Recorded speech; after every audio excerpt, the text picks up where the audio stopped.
There are some new developments this morning in the aftermath of the toxic train derailment in Ohio. Environment and Climate Change Canada now says it is actively monitoring to see whether there is any possible effect in Ontario. Peter Cowan is on the story for us today. He's in our newsroom in St. John's. What are we hearing on this, Peter, from Environment Canada today?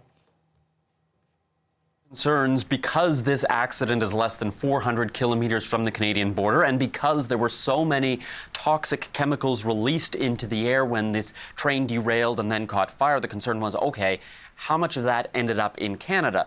Now we know through some reporting by CTV that Environment and Climate Change Canada says they are actively monitoring for any sort of contaminants.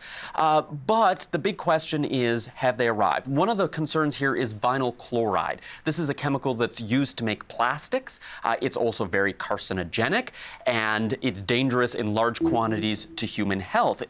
It can cause things like asthma, for example. But Dr. Samir Gupta, who's a respirologist here in Canada, says those concerns are mostly if you're directly exposed in high concentration, so more a concern for the residents of the area than it would be for folks in Ontario. We don't know what other chemicals or derivatives are being produced by that combustion, by those flames, and what other chemicals were in there.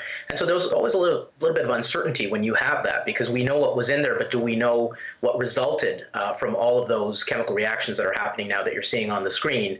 But, you know, from what we understand, this is probably the most potent and most worrisome chemical that was in there, and we do have a good handle on it, good understanding of it. It has to be monitored locally in that environment, particularly for those residents in that area, but I think less of a concern for us over here.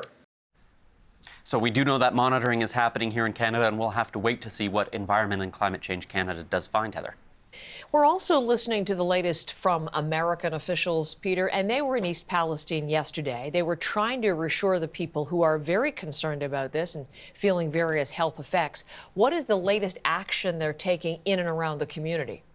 Well, yeah, when you hear that long list of concerns around the chemicals that were released, it's quite logical that residents there do have concerns about whether it is safe to be in their community. And health officials admit that despite all the monitoring, despite all the data they're able to provide, that's going to be tough to convince people. So that's why they went into residents' homes yesterday and literally drank the water out of the tap to prove to people that they feel that it is safe, the air is safe, the water is safe.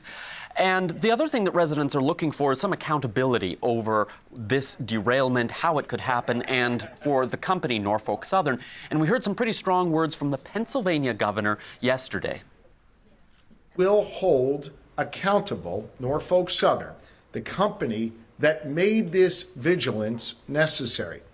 The combination of Norfolk Southern's corporate greed, incompetence, and lack of care for our residents is absolutely unacceptable to me.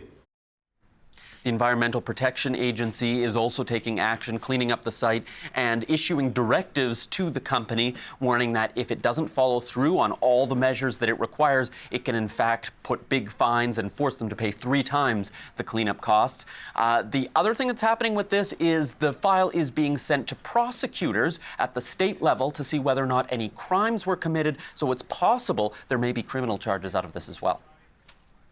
Peter, thank you for everything this morning. Appreciate the reporting. Peter Cowan in our St. John's newsroom today.